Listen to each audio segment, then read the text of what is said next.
अमानत। नौरीन 10 साल की थी। इसमें दो बारी आदतें थी। पहली ये कि जब दो लोग बोल रहे हों तो वो ज़रूर दरमियान में मुदाखलत करती। दूसरी बात ये थी कि वो हर एक की बात सुनती और दूसरों को बता देती। मसलन घर में क्या पक रहा है, कौन जा रहा है, कौन आ रहा है, क्या मंगवाया जा रहा है। इन आदात की वजह से घर के बाकी बच्चे इससे दूर होते जा रहे थे। वो ना इसे अपने साथ खाने में शरीक करते और ना उसे कोई बात बताते। आखिर सब बच्चों ने फैसला किया कि कोई इससे बात नहीं करेगा। बच्चे इसके आने पर खामोश हो जाते, आदेर अलिफादेर चले जाते। इसके साथ कोई खेलता भी नहीं था। बच्चों की इस हरकत का नौरीन के अलावा उसकी नानी अम्मा भी मुशाहिदा कर रही थी कि क्यों बच्चे इसका बायकॉट कर रहे हैं। नानी अम्मा ने सब बच्चों को बताया कि कल बच्चों के मसाइल पर गुफ्तगू होगी। जिस बच्चे को जो भी मसला हो वो उसे हल करने की कोशिश करेंगी। सब बच्चों ने तय किया कि वो नौरीन की शिकायत करेंगे। जब सब बच्चे इकट्ठे हुए तो हसन बोला, हम सबको नौरीन की शिकायत करनी है। जी, हमें नौरीन की शिकायत करनी है। हसन और आयशा बैक वक्त बोले। इससे पहले कि नानी अम्मा जवाब देती, नौरीन अचानक बोली, मेरी ही क्यों और क्या शिकायत करनी है मेरे।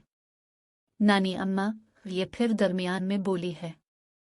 हसन ने कहा, फिर से क्या मुराद, मैं पहले कब बोली हूँ, बस अभी तो बोली हूँ। अरे बच्चों, तुम तो आपस में लड़ने लगे। ये बात आदाब मजलिस के खिलाफ है।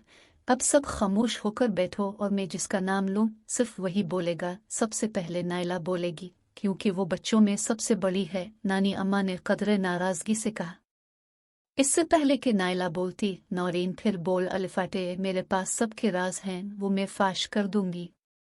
मैंने कहा है कि सबसे पहले नायला बात करेगी। तुम फिर बोल पड़ी, अब खामोश होकर बैठो और अपनी बारी पर बात करना, नानी अम्मा ने कहा। फिर नायला ने नानी अम्मा को नौरीन की बारी आदात के बारे में बताया और सब बच्चों ने एक ही बात दोहराई। नानी अम्मा ने नौरीन की तरफ देखा और इससे पूछा, क्या ये बात दुरुस्त है नौरीन? मैं ऐसी नहीं हूँ और तुम सबको तो मैं देख लूंगी। इससे पहले कि नौरीन कुछ मजीद बोलती, नानी अम्मा ने कहा, बेटी, मैं देख रही हूँ कि तुम बहुत बदतमीजी से बात कर रही हो। मुझे लगता है कि तुम्हारी तरबियत में कुछ कमी रह गई है। मगर कहाँ रह गई है? आखिर तुम सब की बातें आदेर अलिफादेर क्यों बताती हो?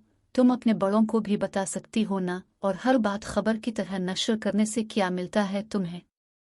दरमियान में बोलना यानी किसी की बात काटना, ये कितनी गैर अखलाकी बात है। और क्या दूसरे बच्चे भी आपको ऐसी बातें बताते हैं जैसे तुम उनको बताती हो? नानी अम्मा ने नौरीन से पूछा। नौरीन शर्मिंदा होकर खामोश हो गई।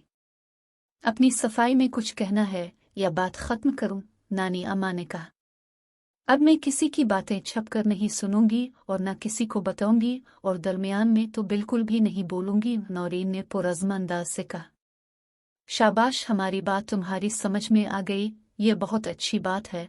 उन बातों को हमेशा याद रखना, नानी अम्मा ने कहा और सब बच्चे वहां से अलिफाटे कर चल दिए।